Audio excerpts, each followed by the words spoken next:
Shalom, selamat malam. Kembali kita bertemu dalam belajar Alkitab bersama. Salam Gita Ministry. Pada malam hari ini, seperti biasa, saya akan menyapa sahabat Gita Ministry yang ada di Indonesia bagian timur. Shalom dan selamat malam dan salam sejahtera bagi Anda. Dan juga yang ada di Indonesia bagian barat, shalom dan selamat malam. Tentu saudara-saudara berbahagia malam hari ini setelah kita selesai melakukan aktivitas dan akhir dari weekend kita, dan saat ini kita akan saudara akan bersiap-siap untuk mengakhiri hari ini yang akan istirahat malam hari ini. Tapi jangan lupa kita akan mendengarkan firman Tuhan, belajar Alkitab, bagaimana kita akan boleh dikuatkan sebelum kita istirahat atau tidur malam hari ini. Baik saudara-saudara, untuk doa buka kita undang Pendeta Janis Sinaga yang akan memberikan doa buka pada saat ini. Silakan Pendeta Janis. Mari kita satukan hati kita berdoa. Tuhan Allah Maha Besar, Maha Agung, yang kami puji dan kami sembah. Malam hari ini Tuhan berikan kami kesempatan untuk mendalami akan firman Tuhan. Bahkan kesempatan untuk boleh mengetahui bagaimana supaya kami selamat. Ya Tuhan, bila mana Engkau akan menggunakan hamba-Mu Pendeta Desan Lingga, biarlah urapan Roh Kudus Tuhan menjadi bagian hamba Tuhan ini, sehingga firman ini menjadi suatu pengetahuan yang luar biasa bagi kami, yang menuntun kami untuk mencintai Yesus dan menerima berkat keselamatan. Berkati setiap pemirsa Gita Ministry manapun berada, biarlah urapan Roh Kudus Tuhan akan menyertai mereka. Biarlah kiranya mereka dapat dikuatkan dan diberikan pengetahuan akan firman Tuhan malam hari ini. Berkati setiap saluran internet yang kami gunakan, bahkan seluruh perangkat, biarlah semua dapat berjalan dengan baik. Terpujilah Allah, dalam nama Tuhan Yesus kami berdoa. Amin. Baik, amin. Terima kasih Pendeta Janis Sinaga yang sudah memberikan doa buka. Dan sahabat Gita Ministry, kami mengingatkan bila mana ada pertanyaan saudara seputar tentang pelajaran kita atau materi pada malam hari ini.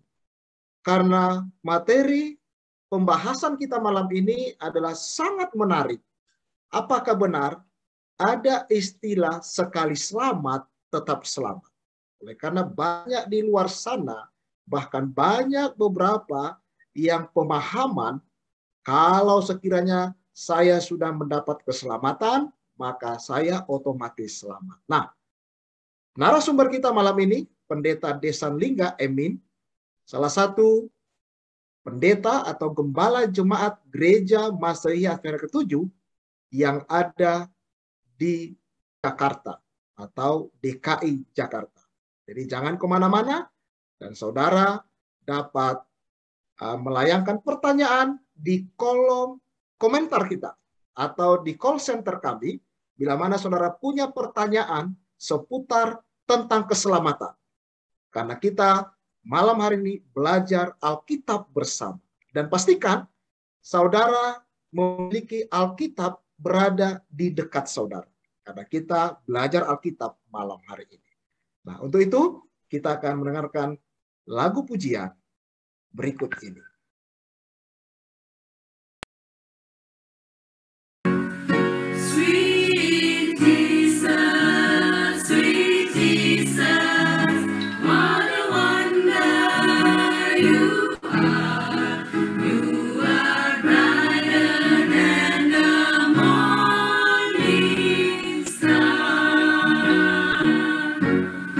You are greater, much greater.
Terima kasih saudara-saudara pada malam hari ini, di mana lagu pujian yang sudah dibawakan oleh keluarga besar Simamora dari Medan. Tadi instrumen kita dibawakan oleh Bapak Billy, dan saat ini sebelum kita mendengarkan dan belajar bersama, kami akan menyapa pemirsa yang sudah bergabung dalam Gita Ministry dalam program belajar Alkitab bersama malam ini.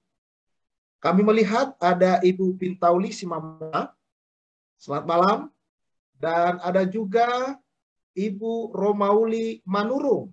Ya, terima kasih sudah hadir dalam menyaksikan program ini. Dan ada juga yang sangat setiawan, yang selalu menyaksikan akan tayangan ini, yaitu Ibu Santi Simbolon. Ya, terima kasih sudah bergabung, dan tidak kalah juga dengan Ibu Ice, ya, Ibu Ice Panjaitan yang setiawan juga untuk menyaksikan. Dan ada Bapak Dosma Siboya yang menyaksikan juga telah bergabung pada malam hari ini. Dan ada juga hamba Tuhan Pendeta Wendra Situmorang yang menyaksikan akan tayangan ini. Nah, pemirsa yang berbahagia, ketika kita akan belajar bersama dengan hamba Tuhan Pendeta Desan Lingga. Shalom, Pendeta Lingga. Shalom, Pendeta Sinaga. Apa kabar Selamat hari malam. ini? Selamat Baik, malam. luar biasa.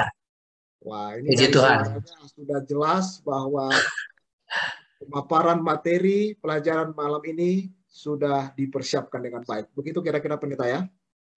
Amin, puji Tuhan. Baik, kira-kira ini tentang keselamatan. Apa kira-kira boleh disebutkan sedikit saja yang akan dibahas oleh Pendeta pada saat ini? Semua manusia membutuhkan keselamatan. Amin. Tapi mungkin tidak semua menyadari bahwa ia membutuhkan keselamatan. Wah, luar biasa. Oke, Pendeta, di-cut dulu. Jangan semua langsung. Oke. Oke, baik pemirsa, kami ingatkan kembali bila mana ada pertanyaan yang selama ini saudara kurang paham ataupun mungkin bertanya-tanya, saudara boleh sampaikan di kolom komentar kita, yaitu di live streaming ini atau di call center kami. Oke, silakan Pendeta Desan Lingga, media ini kami berikan kepada Pendeta. Baik, selamat malam bagi semua pemirsa Gita Ministry dalam program belajar Alkitab bersama dimanapun Anda berada. Pada malam ini kita tentu bersyukur oleh karena Tuhan berikan kita waktu, kesempatan yang indah, kita dapat mengikuti program yang sangat baik ini.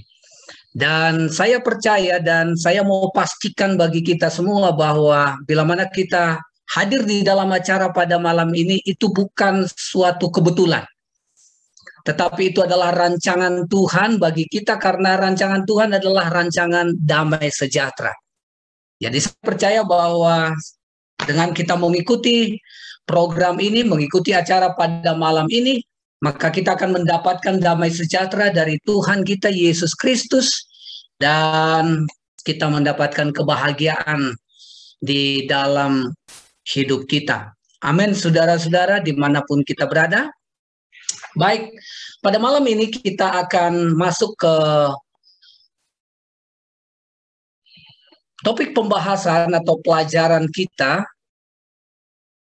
yang saya akan tampilkan di layar kita.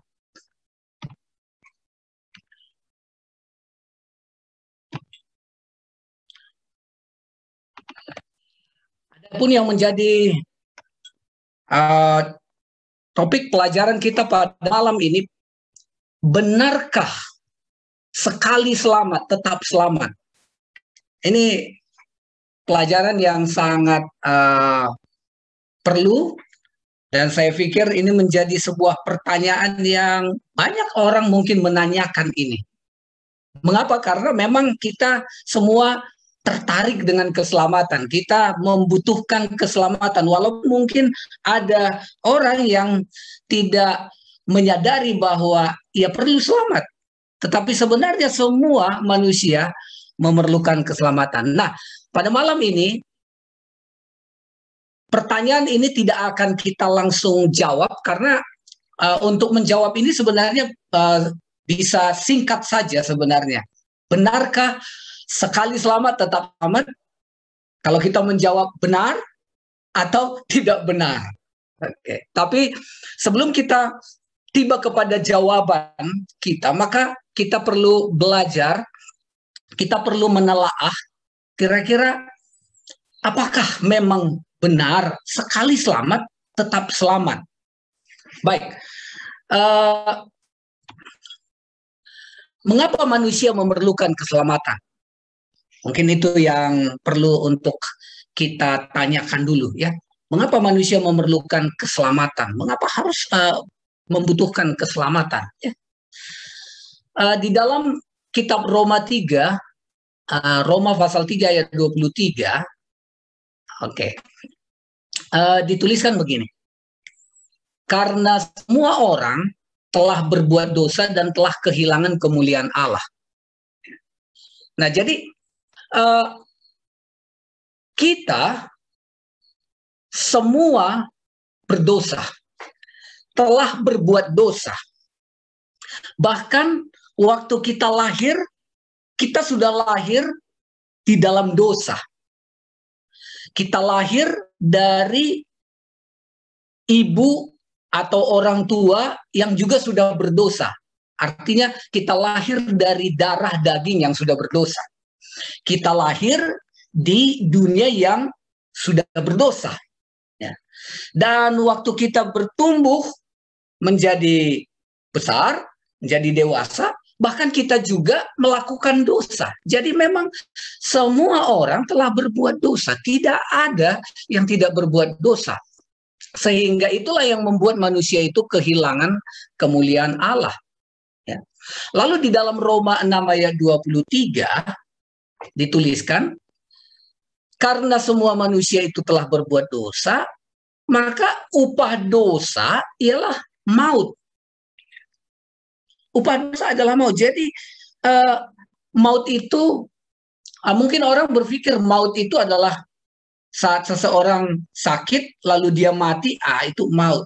Nah, pengertian maut di dalam ayat ini bukan sekedar kematian yang dialami oleh manusia ya di dalam kehidupan sekarang ini ya. Tetapi maut di sini adalah maksudnya binasa. Binasa itu artinya bahwa kematian itu kematian yang untuk selama-lamanya, kekal. Tidak ada lagi pengharapan di balik itu. Nah, jadi itulah upah dosa itu. Tetapi karunia Allah ialah hidup yang kekal dalam Kristus Yesus Tuhan kita. Nah, ini yang menjadi jawabannya. Nah, jadi mengapa manusia memerlukan keselamatan? Karena memang manusia itu kalau tidak diselamatkan, maka manusia akan binasa. Pada saat kita mati, maka berakhirlah ceritanya, ya. Maka hilanglah sejarahnya, tidak ada lagi. Nah, tetapi Tuhan tidak mau, ya. Tuhan tidak mau manusia itu mengalami maut, binasa. Itulah sebabnya sebuah misi penyelamatan telah dilakukan oleh Allah, dan itu telah diwujudkan melalui kedatangan Yesus, kelahiran Yesus, dan kematiannya di kayu salib. Itu sebabnya ayat ini berkata bahwa karunia Allah ialah hidup yang kekal dalam Kristus Yesus Tuhan kita. Nah, jadi semua kita membutuhkan keselamatan. Tapi mungkin banyak orang yang tidak mempedulikan tentang keselamatannya. Ya. Ini yang kita dapatkan di dalam kitab Roma pasal 3 maupun pasal 6 ini. Lalu di dalam Kisah 16 ayat 30 dan 31 dituliskan begini.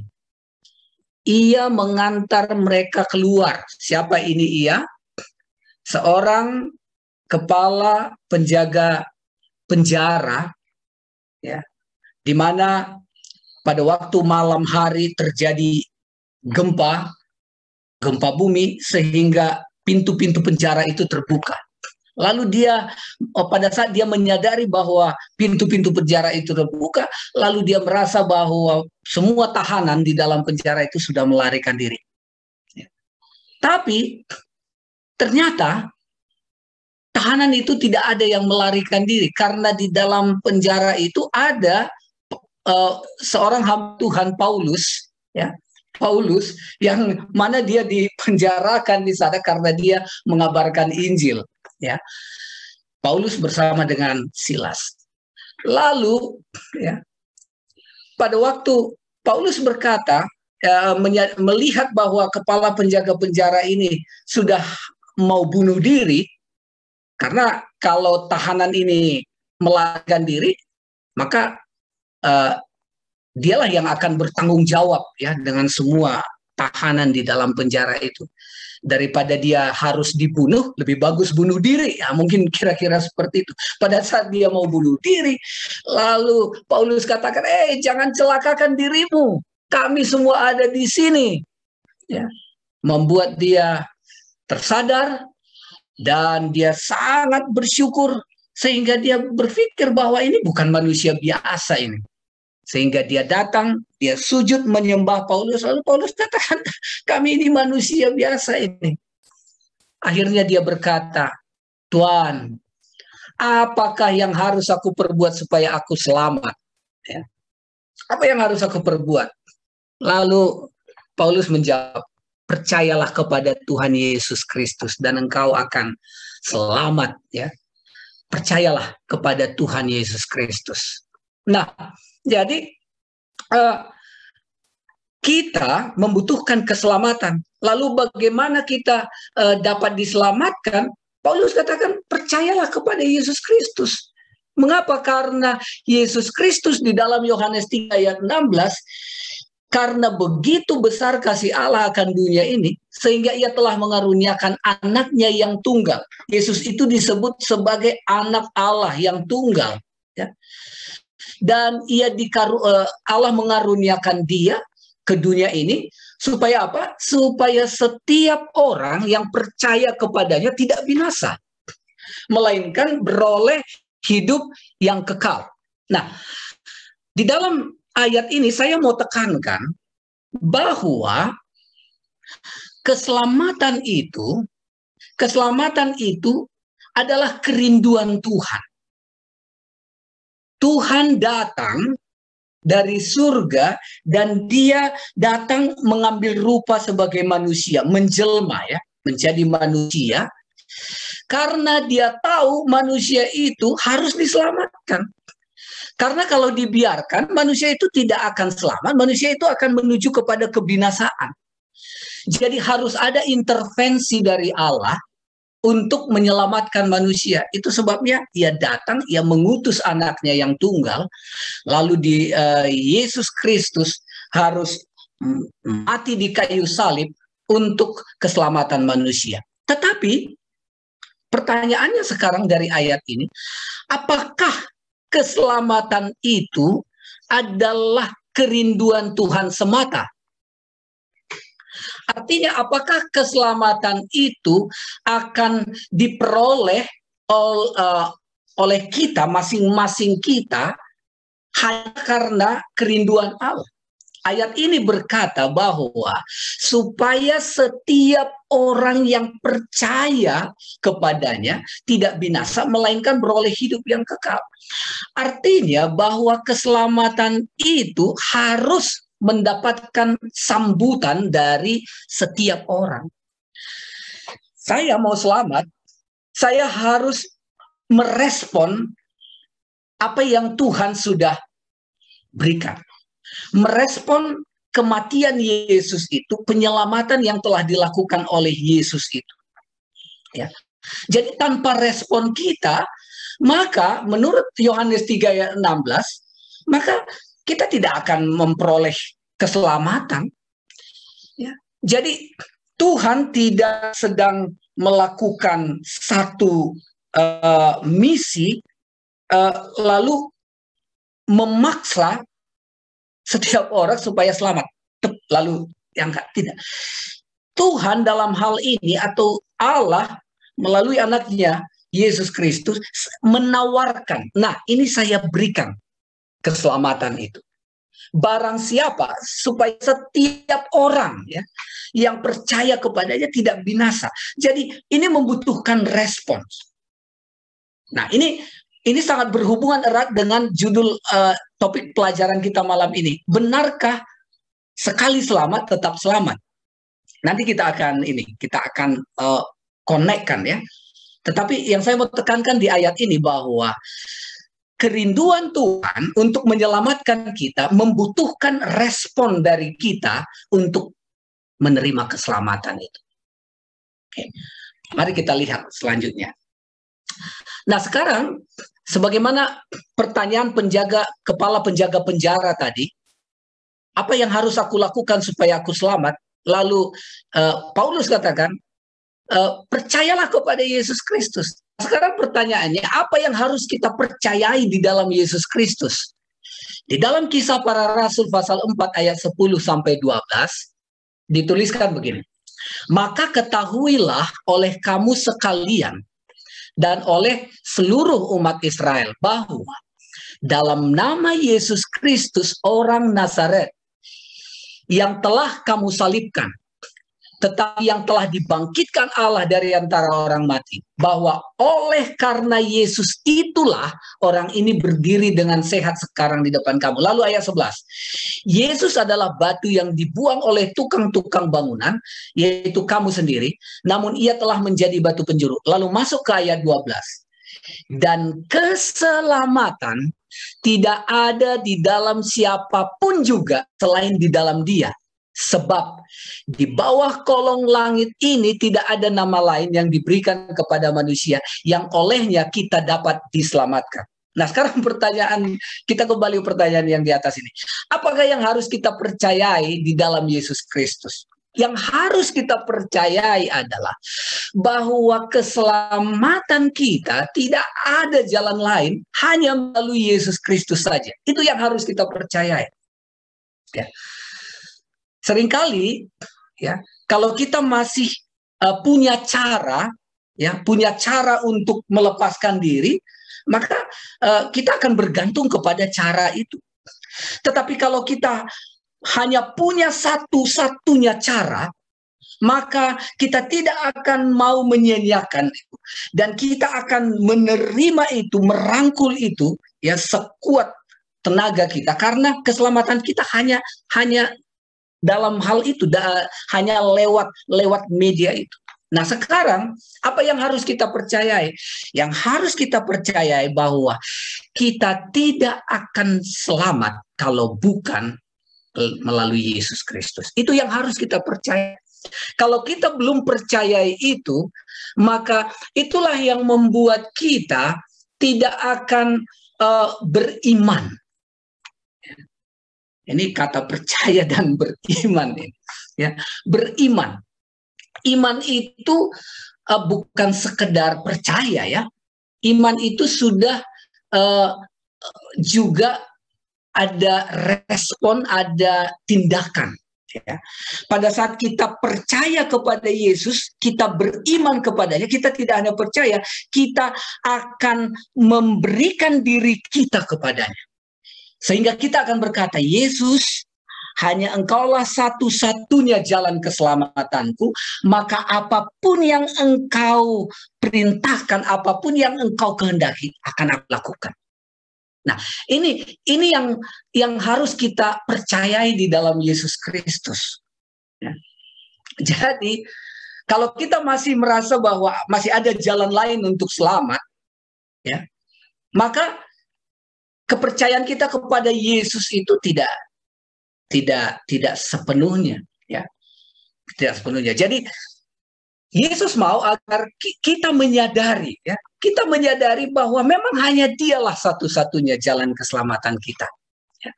Oke. Nah, sekarang bagaimana kita diselamatkan?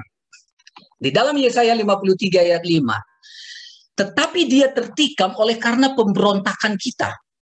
Ya. Dia diremukkan oleh karena kejahatan kita. Ganjaran yang mendatangkan keselamatan bagi kita ditimpakan kepadanya. Dan oleh bilur-bilurnya kita menjadi sembuh. Lalu dalam 1 Timotius 2 ayat 5 dan 6. Karena Allah itu esa, dan esa pula dia yang menjadi pengantara antara Allah dan manusia, yaitu manusia Kristus Yesus yang telah menyerahkan dirinya sebagai tebusan bagi semua manusia.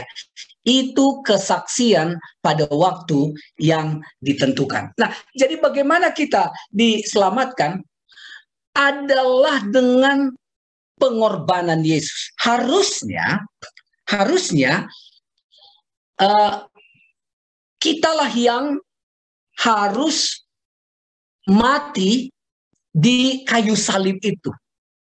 Karena sebenarnya itu adalah akibat dosa. Ya, jadi upah dosa itu adalah maut. Jadi harusnya kitalah yang harus binasa. Kitalah yang harus disalibkan, digantungkan di kayu salib itu.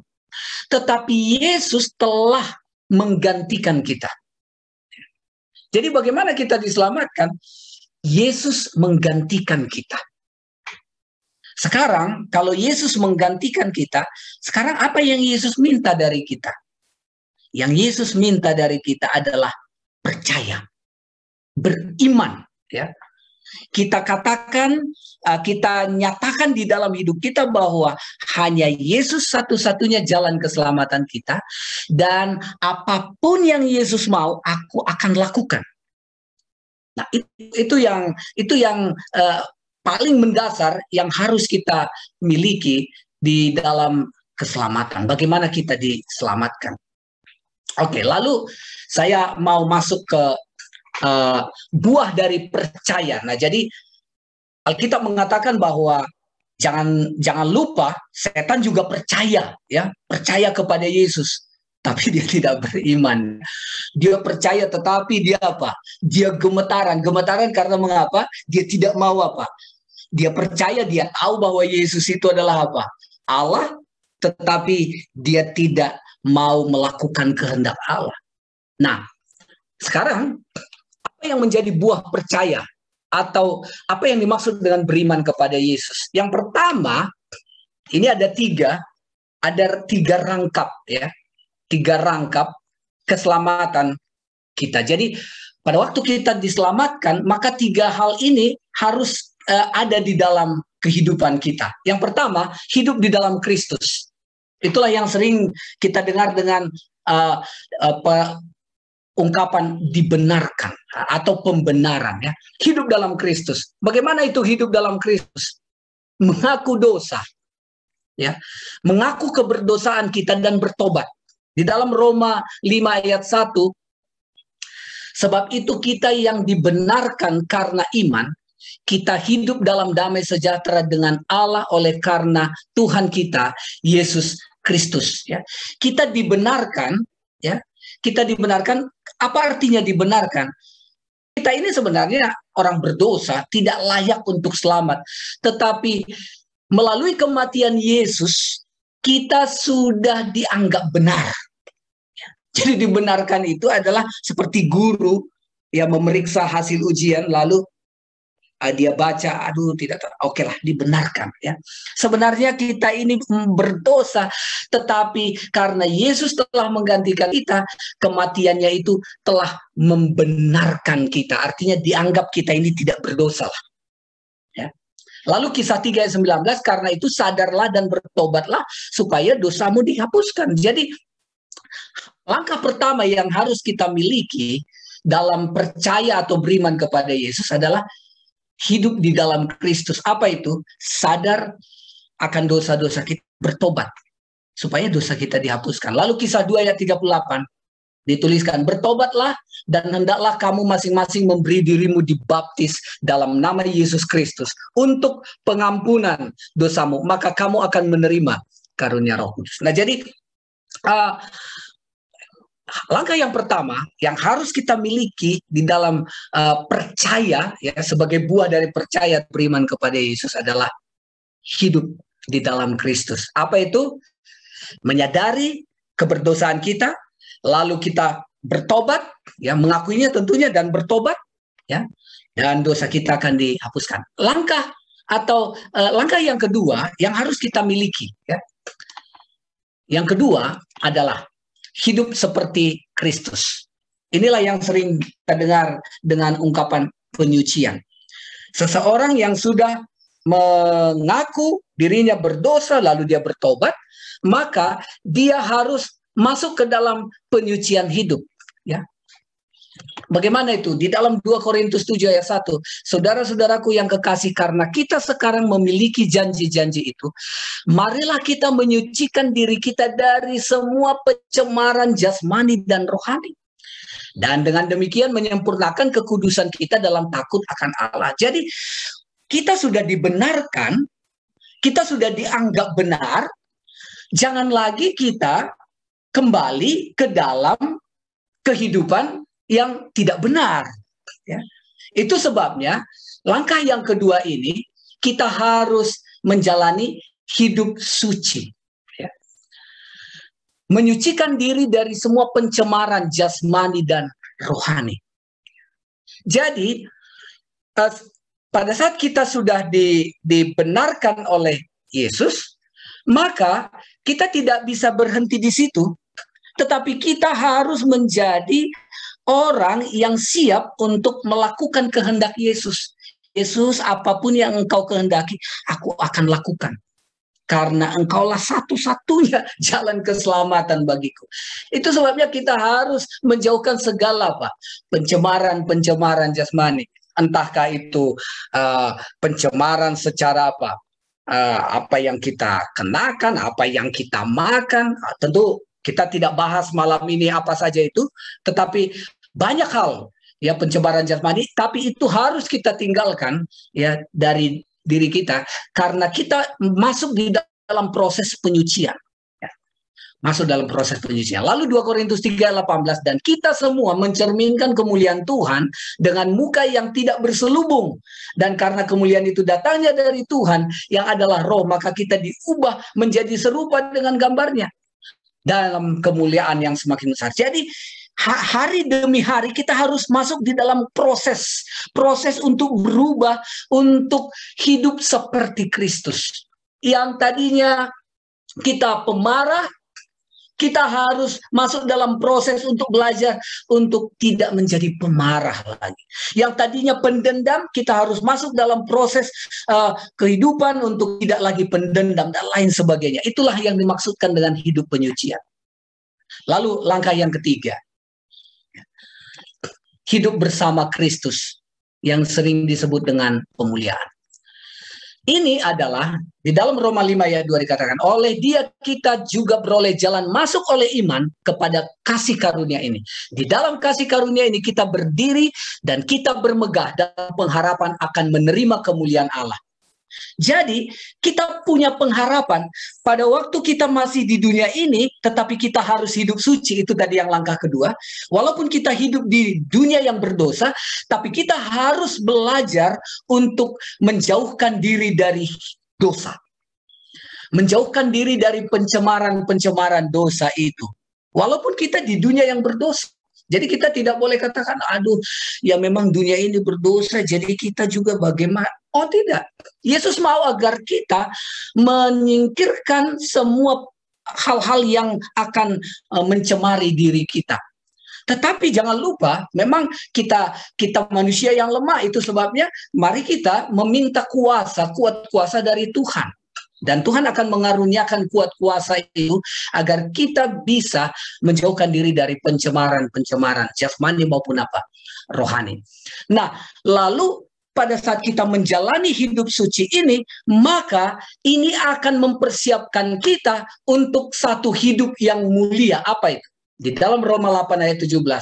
Dan jika kita adalah anak, maka kita juga adalah ahli waris. Maksudnya, orang-orang yang berhak menerima janji-janji Allah, yang akan menerimanya bersama-sama dengan Kristus, yaitu jika kita menderita bersama-sama dengan Dia, supaya kita juga dipermuliakan bersama-sama dengan Dia. Kapan ini? Pada saat Yesus datang pada kali yang kedua. Dan kita akan diubahkan dari keadaan hidup kita atau tubuh jasmani yang lemah ini, kita diubahkan lalu kita diberikan tubuh yang baru, hidup yang baru, lalu kita akan masuk di dalam kehidupan yang kekal. Nah, inilah masa pemuliaan. Nah, sekarang kembali ke pertanyaan yang awal tadi, apakah benar sekali selamat tetap selamat? Pada waktu kita mempelajari ayat demi ayat apa yang kita sudah baca tadi, maka sekali selamat tidak membuat kita tetap selamat. Mengapa? Karena keselamatan itu adalah bukan titik, tetapi keselamatan itu adalah satu garis yang panjang. Jadi pada saat kita dibenarkan, kita diampuni dosa-dosa kita karena kita mengakui dan kita bertobat, maka kita masih harus berjalan di dalam hidup penyucian. Nah, kalau kita tidak berjalan di dalam penyucian ini, lalu di dalam kehidupan kita tidak menjauhkan segala apa yang mencemari jasmani, mencemari rohani kita, maka apa yang kita dapatkan, pembenaran yang kita dapatkan di awal itu menjadi gagal. Ya, sama seperti seorang guru, ya, dia sudah anggap benar, oke. Tapi besoknya di ulangan berikutnya pertanyaan yang sama lalu dijawab lagi dengan jawaban yang salah. Maka guru tentu tidak akan membenarkan lagi. Nah, kira-kira seperti itu analoginya. Nah, sekarang bahwa kita memang sudah diselamatkan melalui kematian Yesus di kayu salib, ya. Kita sudah diselamatkan, kita diampuni, ya. Pada saat kita mengakui dan bertobat, tetapi pada saat kita sudah dibenarkan, maka hidup kita harus berjalan di garis penyucian. Dan hidup penyucian ini membentuk karakter kita, karena karakter kita harus seperti karakter Kristus, dan itulah yang akan diberikan atau disempurnakan pada waktu kedatangan Yesus, kita dimuliakan. Nah, jadi sekali selamat tidaklah tetap selamat. Kita harus berjalan di dalam hidup kesucian. Ya. Jadi bukan berarti bahwa karena kita sudah dibenarkan, lalu apapun yang kita lakukan, entah itu yang mencemarkan kehidupan yang tidak sesuai dengan kesucian yang dimaksudkan oleh Yesus, lalu kita hidup tidak sesuai dengan apa yang Dia perintahkan, lalu kita tetap selamat. Oh, tidak. Tetapi keselamatan angka 3 yang kita sudah pelajari tadi, bahwa kita tidak hanya hidup di dalam Kristus, dibenarkan, tetapi kita juga harus hidup seperti Kristus, butuh proses penyucian, ya, pembentukan karakter, ya, kesucian hidup. Lalu yang ketiga adalah hidup bersama Kristus, pemuliaan hidup yang kekal. Nah, ini yang saya sampaikan dalam pembahasan pada malam ini untuk menjawab pertanyaan, benarkah sekali selamat tetap selamat? Maka kita jawab melalui apa yang kita sudah pelajari malam ini. Tidaklah benar sekali selamat tetap selamat. Walaupun mungkin banyak orang yang meyakini seperti itu, tapi firman Tuhan mengatakannya bukan karena kita masih harus berjalan di dalam proses hidup suci. Bahkan kalau kita membaca ayat-ayat Yang lain lagi di kitab Injil dikatakan, engkau harus setia sampai akhir. Ya, jadi artinya kita masih harus berjalan, ya, berjalan di jalan yang Tuhan kehendaki, jalan kebenaran, ya, sebagaimana yang Tuhan perintahkan. Terima kasih Pendeta Sinaga, ini yang saya sarikan dari pelajaran kita untuk pada malam ini. Kiranya Tuhan memberkati dan mungkin akan ada ruang diskusi kita untuk pelajaran ini. Kiranya Tuhan memberkati. Amin. Amin. Sangat terberkati dan luar biasa Pendeta Lingga yang sudah menyampaikan materi ataupun pembahasan pada malam hari ini. Ditahan dulu Pendeta ya. Jadi memang kenapa ada itu, apakah selamat tadi sudah dijawab, tapi kadang ada dalam Yohanes pasal 10 ayat yang ke-28. Tapi ditahan dulu Pendeta ya. Ini ayatnya yang sering mungkin ada kebanyakan umat-umat Tuhan, pelajar Alkitab yang membacakan ini dan akhirnya ada yang membuat bahwa keselamatan itu hanya cukup sekali atau selamat sekali selamat tetap selamat. Oke, disimpan dulu ya Pendeta ya. Mungkin kami akan kembali bagi sahabat Gita Ministry. Bila mana saudara memiliki pertanyaan, boleh dicantumkan di kolom komentar kita. Dan mungkin bagi yang ada melalui virtual Zoom ini, mungkin saudara juga boleh memberikan pertanyaan. Nanti narasumber kita akan memberikan jawaban. Baik, Pendeta Desan, kita sapa dulu pemirsa kita ya, yang sudah bergabung. Ada Ibu Muaya Kaligis Panese, selamat malam. Ada Ibu Erita Sinaga, Bapak Irwin Subianto, yaitu Ibu Uli S. Uli, Bapak Esra Sitompul, Marimar Rumapea, Sophie Niko, dan ini juga sahabat Gita Ministry yang setiawan yang selalu hadir, yaitu Bertin Panamon ya. Ini saya tahu dari Kalimantan. Terima kasih sudah hadir bergabung pada malam hari ini. Ada juga Ibu Grace Nababan ya. Dan ada Lisa Haryanto, Juniarti Sitanggang, Amelda Sinaga, Effendi Sitompul, Bapak Johnson Tamba, Markiano Budiman, dan Vena Lestari Situmorang.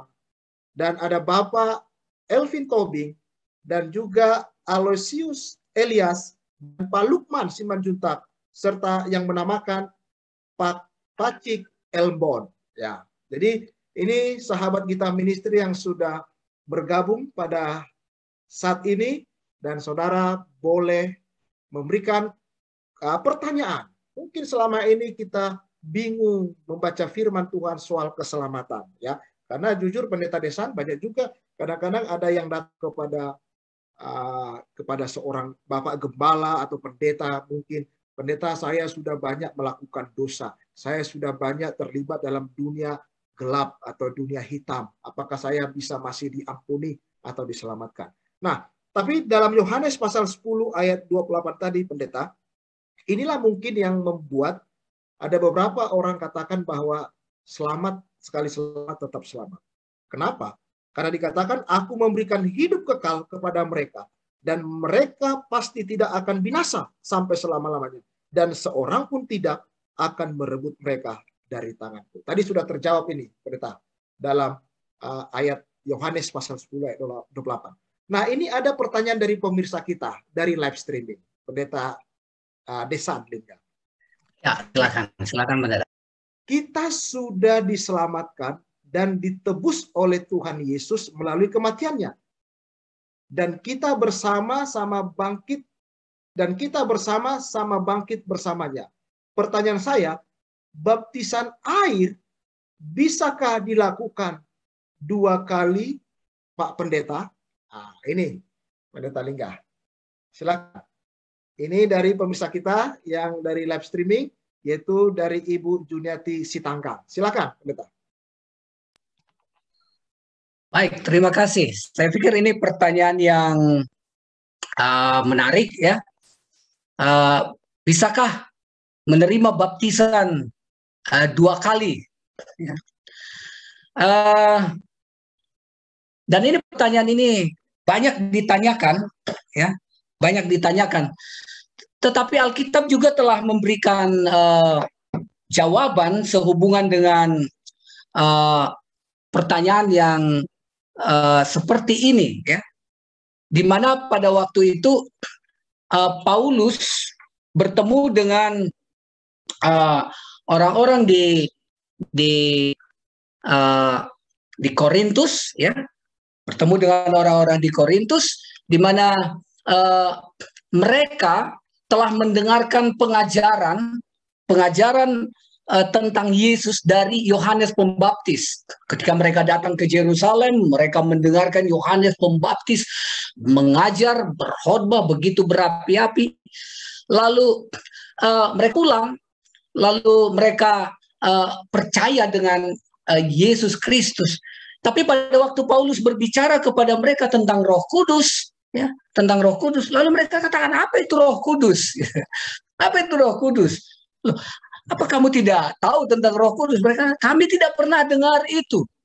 Nah, kalau begitu, kamu harus belajar tentang itu. Lalu Paulus mengajar mereka. Lalu Paulus tanyakan, apakah kamu sudah dibaptis? Sudah. Baptisan siapa? Baptisan Yohanes.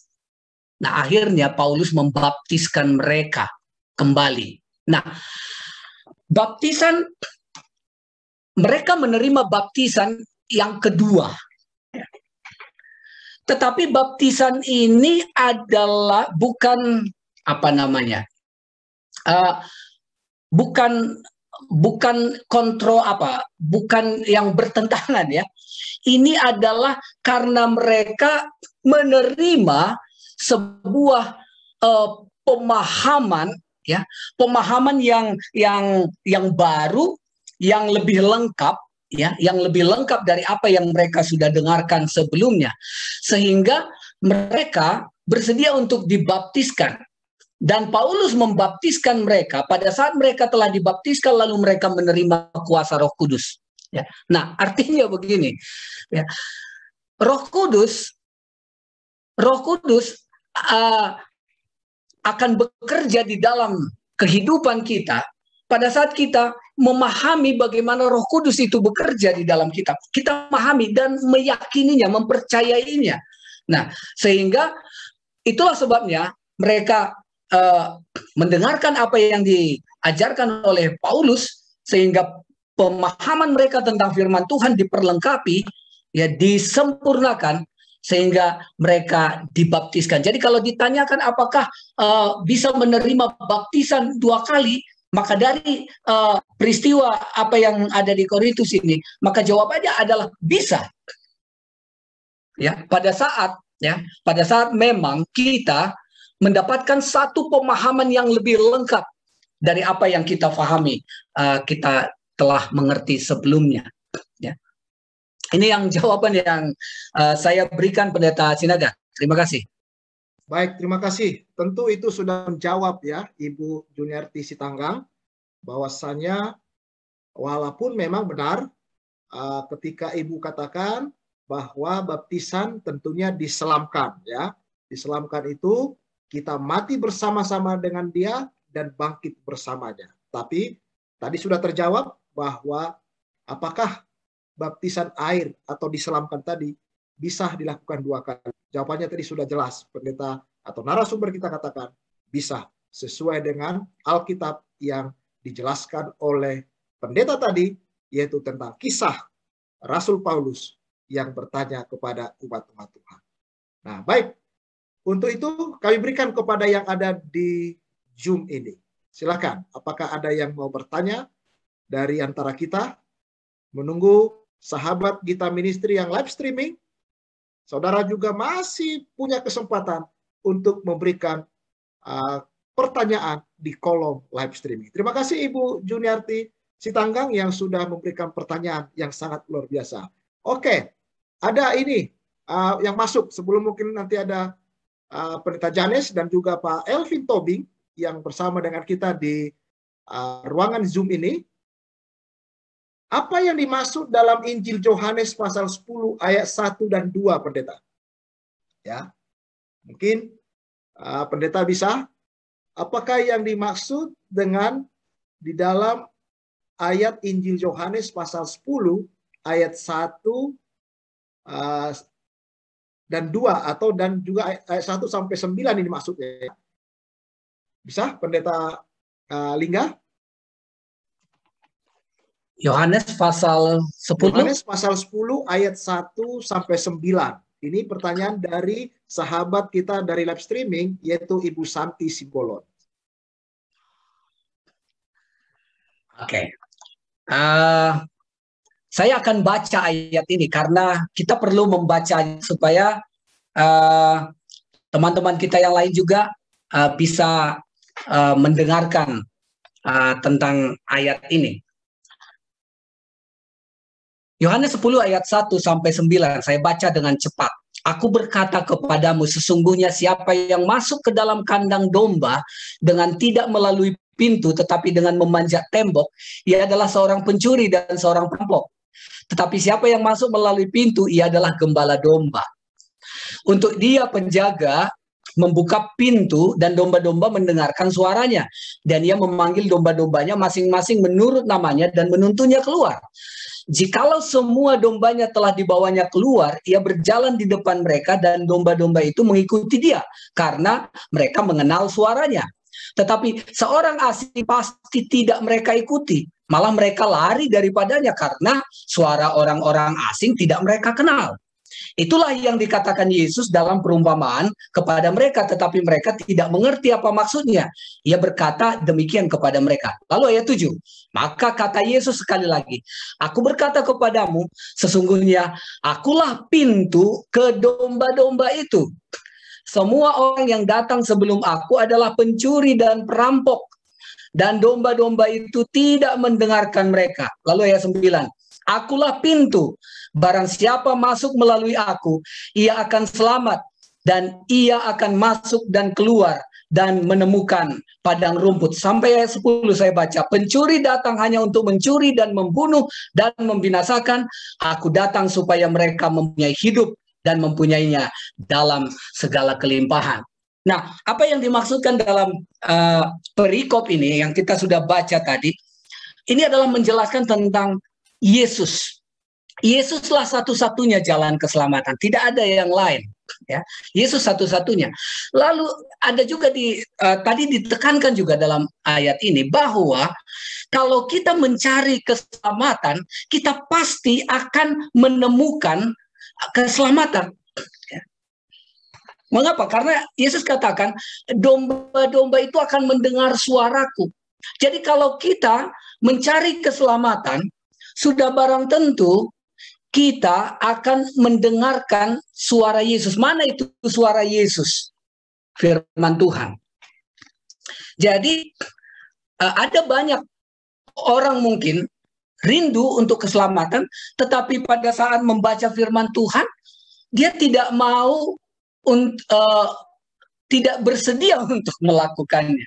Jadi Yesus katakan bahwa domba-domba itu mendengarkan suaraku. Artinya kalau kita orang-orang yang memang merindukan keselamatan, sudah pasti kita akan mendengarkan apa kata Yesus. Kita pasti akan melakukan apa yang Yesus perintahkan.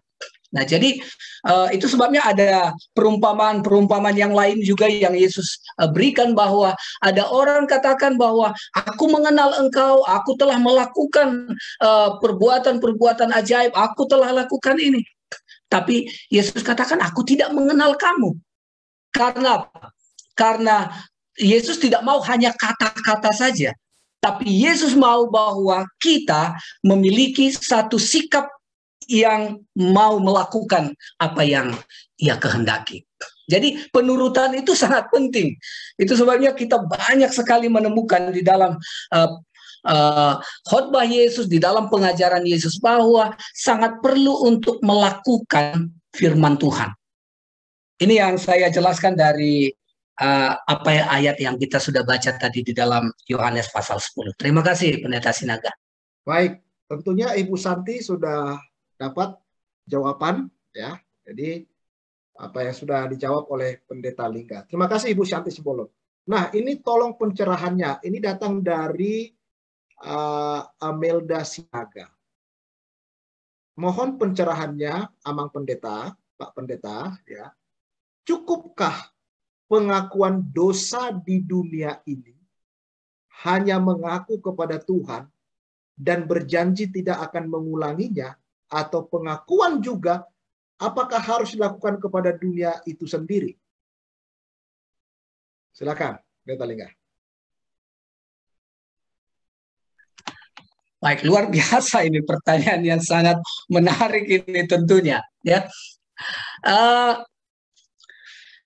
Kalau kita berdosa, nanti akan kita baca Yesaya 1 ayat 18. Kalau saya bersalah kepada istri saya harus mengaku salah kepada istri saya. Kalau saya bersalah kepada anak saya harus mengaku salah kepada anak saya. Kalau saya telah berdosa terhadap Tuhan, saya harus mengakui dosa saya kepada Tuhan. Artinya bahwa kita harus mengakui dosa kita kepada siapa kita bersalah, ya, kepada siapa kita telah berdosa. Nah, saya tangkap pertanyaan ini, mudah-mudahan saya tidak salah. Mungkin apakah saya harus juga mengakui dosa saya kepada sesama, atau cukup saya hanya meminta pengampunan kepada Tuhan? Mungkin kalau saya coba perlu, mungkin itu yang sedang ditanyakan juga. Nah, Alkitab mengajarkan, Yesus katakan begini, bahwa jika kamu mempersembahkan persembahanmu, tetapi engkau belum berdamai dengan sesamamu, tinggalkan dulu persembahanmu, pergi dulu berdamai, lalu apa? Kembalilah untuk mempersembahkan. Artinya Yesus mau agar kita juga mempunyai interaksi terhadap sesama. Kalau kita melakukan kesalahan kepada sesama, kita harus mengakuinya. Ya, tapi kalau mungkin dia sudah meninggal, tidak usah pergi ke kuburannya untuk mengaku, karena orang mati tidak tahu apa-apa. Katakan saja kepada Tuhan, Tuhan, dia sudah mati. Saya belum sempat mengakui kesalahan saya, tapi Engkaulah yang mengampuni aku. Ya, jadi itu mungkin yang bisa saya berikan jawaban. Lalu di dalam Yesaya 1 ayat 18, karena tadi ada mungkin pertanyaan itu menyangkut juga untuk hal itu, dikatakan bahwa marilah baiklah kita berperkara, firman Tuhan. Artinya Tuhan itu adalah pihak yang selalu siap. Jadi jangan pernah tunggu waktu yang tepat untuk mengakui dosa kita kepada Tuhan. Kapan saja, karena Tuhan katakan marilah, kapan saja, ya, marilah kita berperkara, firman Tuhan, sekalipun dosamu merah seperti kermizi, ya. Jadi tidak ada dosa yang tidak diampuni oleh Tuhan, ya. Semerah apapun, ya, selama kita masih mau mengakuinya, maka Tuhan akan apa? Mendengarkannya. Sekalipun dosamu merah seperti kermizi, akan menjadi putih seperti salju. Sekalipun berwarna merah seperti kain kesumba, akan menjadi putih seperti bulu domba. Ya. Nah, jadi jangan pernah tunggu jadwal untuk datang kepada Tuhan. Datang saja, kapan saja, ya, kapan saja, karena Tuhan itu siap sedia untuk mendengarkan pengakuan kita dan Dia akan mengampuni kita. Itu mungkin yang bisa saya berikan jawaban untuk pertanyaan dari sahabat kita tadi. Terima kasih, Pendeta Sinaga. Ya, terima kasih. Itu tadi dari Ibu atau Saudari Amelda Sinaga, ya.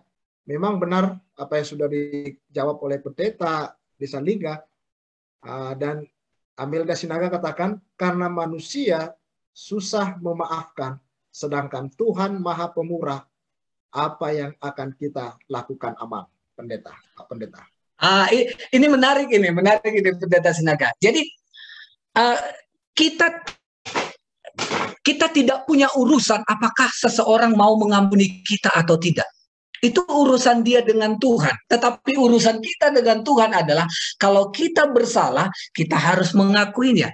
Kalau dia tidak mau mengampuni, itu urusan dia dengan Tuhan. Karena Yesus ajarkan di dalam doa, ampunilah kami seperti kami mengampuni orang yang bersalah. Kalau dia tidak mau mengampuni kita, ya urusan dia dengan Tuhan tidak mulus, ya, tidak terkoneksi dengan baik. Jadi masing-masing kita memiliki apa? Memiliki tanggung jawab masing-masing.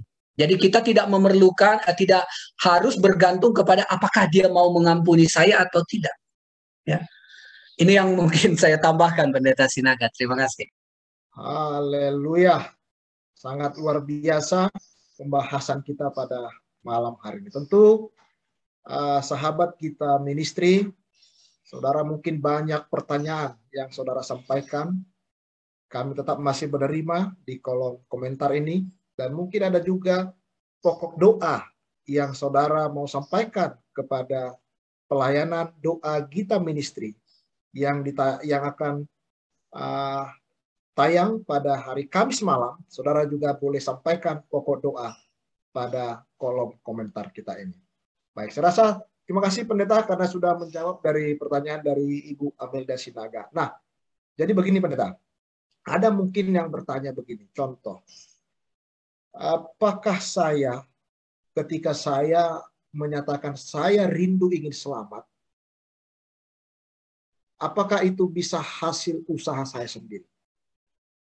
Misalkan, ada kadang berpendapat kalau dalam satu keluarga, kalau kepala keluarga, kepala rumah tangga atau ayah sudah betul-betul setia percaya, apakah ini juga dapat membawa anggota keluarga untuk diselamatkan? Gimana, Pendeta Desanlinga?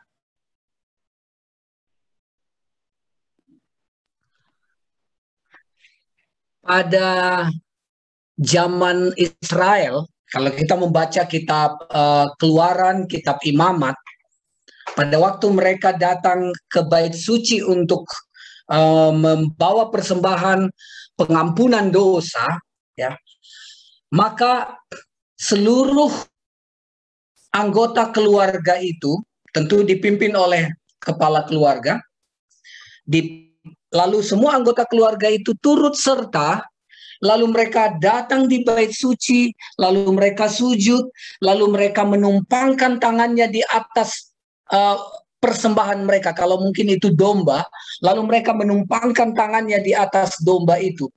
Mereka mengakui dosa-dosanya di atas persembahan mereka. Nah, ini memberikan satu pelajaran bagi kita bahwa kepala keluarga mengambil peran penting di dalam kehidupan rumah tangganya. Tetapi ya pada saat seorang kepala keluarga memimpin keluarganya, ya, istri dan anak-anaknya, tetapi mungkin ada istri yang tidak sejalan dengan dia, bisa saja ya, tidak sejalan, ya, atau mungkin anak-anak yang tidak sejalan dengan dia, itu menjadi suatu pergumulan yang berat. Tetapi itu tidak akan menghalangi, ya, itu tidak akan menghalangi dia untuk datang berserah kepada Tuhan. Walaupun itu menjadi pergumulan, karena bagaimanapun keselamatan itu tidaklah kolektif, ya. Itu adalah orang per orang. Jadi keselamatan kita adalah kerinduan setiap orang. Respon atau sambutan kita kepada keselamatan itu adalah respon orang per orang. Itu sebabnya mereka semua datang dan menumpangkan tangannya di atas persembahan mereka. Tetapi bila mana ada bagian dari keluarga, katakanlah mungkin istri atau anak yang tidak sejalan di dalam hal itu, maka itu menjadi sebuah pergumulan, tetapi tidak menghalangi penyerahan seorang kepala keluarga. Atau mungkin sebaliknya, seorang istri ya tidak terhalang untuk datang meminta pengampunan dari Tuhan, ya walaupun mungkin suaminya tidak sejalan dengan dia, ya. Memang Alkitab memberikan memberikan nasihat bahwa itu menjadi sebuah beban, pergumulan yang harus selalu didoakan kepada Tuhan, karena kita rindu agar semua bagian dari keluarga kita itu menjadi mendapatkan keselamatan. Itu yang saya bisa jelaskan, Pendeta Sinaga. Oke, terima kasih. Jadi, saya bisa tangkap tadi bahwa tidak ada istilah boncengan ya untuk keselamatan itu, atau boncengan ke surga ya. Jadi memang betul, it's not an easy road ya. Tidaklah mudah untuk kemana? Untuk meraih atau untuk masuk dalam kerajaan surga, khususnya keselamatan itu. Oke, saya rasa Pendeta Desanlingga, saya juga akan sampaikan kepada sahabat Gita Ministry, bila mana saudara juga masih punya kerinduan ingin bertanya, mungkin dapat menyampaikan melalui kolom komentar dan atau call center kami. Nanti jawabannya hal yang sama, narasumber kita atau Pendeta Desanlingga akan memberikan jawaban secara WA ya. Jadi bisa disampaikan nanti. Oleh karena waktu saudara-saudara, tentu kita juga harus memperhatikan saudara kita yang ada di Indonesia bagian timur. Oleh karena di sana sudah hampir pukul 10:30 atau jam 11. Baik, Pendeta Lingga mungkin bisa menyampaikan satu kesimpulan atau closing statement, dan nanti mungkin langsung doa tutup, Pendeta Lingga. Silakan, Pastor. Baik, terima kasih untuk pertemuan kita pada malam ini. Kita sudah belajar tentang keselamatan. Maka kita setelah belajar memahami bahwa sekali selamat, tidaklah selamanya selamat. Tetapi bila mana kita merindukan keselamatan itu, ingatlah bahwa Tuhan juga lebih merindukan kita untuk selamat. Tuhan sangat merindukan agar tidak seorang pun dari kita binasa. Mengapa? Karena itu telah dibuktikan melalui mengorbankan putranya, anaknya, Yesus Kristus mati di kayu. Artinya apapun ia telah korbankan demi keselamatan kita semuanya. Oleh karena itu, saya justru mau mengatakan di closing statement pada malam ini, sebenarnya lebih mudah bagi kita untuk selamat daripada untuk tidak selamat. Mengapa? Karena Tuhan sangat menghendaki kita agar selamat. Apapun dia akan lakukan untuk menyelamatkan kita. Amin. Kiranya Tuhan memberkati kita. Oke, mungkin bisa langsung doa, Pendeta. Mari kita, dimanapun kita berada, mari kita tundukkan hati kita berdoa, dan memanjatkan puji syukur kita kepada Tuhan. Mari kita berdoa. Ya Tuhan Allah kami yang di surga, Allah yang maha baik, kami bersyukur oleh karena malam ini penyertaan Tuhan yang luar biasa bagi kami. Kami dapat gunakan waktu yang Engkau berikan ini, belajar firman-Mu. Satu, penyataan firman Tuhan tentang keselamatan. Kami memahami bahwa keselamatan hanya ada melalui Yesus Kristus. Engkaulah jalan satu-satunya. Dan untuk itulah ya Tuhan, kami menggantungkan iman kami kepada Yesus. Karena hanya Engkau saja yang dapat menyelamatkan kami dari kehidupan yang penuh dengan dosa ini. Untuk itu ya Tuhan, biarlah kiranya kami hidup berjalan di jalan yang Tuhan telah tentukan bagi kami, bahwa kami harus menerima pembenaran, dan setelah kami menerima pembenaran, kami harus juga berjalan di dalam hidup penyucian, agar kami hidup sesuai dengan kehendak Tuhan. Dan itulah yang membentuk karakter kami untuk hidup di dalam surga yang Tuhan telah sediakan bagi kami, yang mana kami dimuliakan bersama dengan semua umat yang Engkau selamatkan dari muka bumi ini. Terima kasih ya Tuhan, kiranya berkenanlah menuntun perjalanan hidup kami, karena kami hanya dapat beroleh kekuatan untuk melakukan kehendak Tuhan bila mana Engkau memberikan kuat kuasa. Terima kasih karena Roh Kudus-Mu Engkau karuniakan bagi kami. Dan Roh Kudus selalu memberikan kami pemahaman, mengingatkan kami agar kami tetap berjalan di jalan kebenaran-Mu. Berkati semua pemirsa Gita Ministry dimanapun berada yang sudah bergabung pada malam ini. Biarlah kiranya kasih karunia surga dan damai sejahtera-Mu dan persekutuan Roh Kudus akan menyertai kami semua dari sekarang hingga Maranatha. Di dalam nama Yesus Kristus kami sudah berdoa dan bersyukur. Amin. Darah Yesus telah tertumpah bagi yang berdosa. Olehnya semua manusia terhapus dosanya, terhapus dosanya, terhapus dosanya. Olehnya semua manusia terhapus dosanya.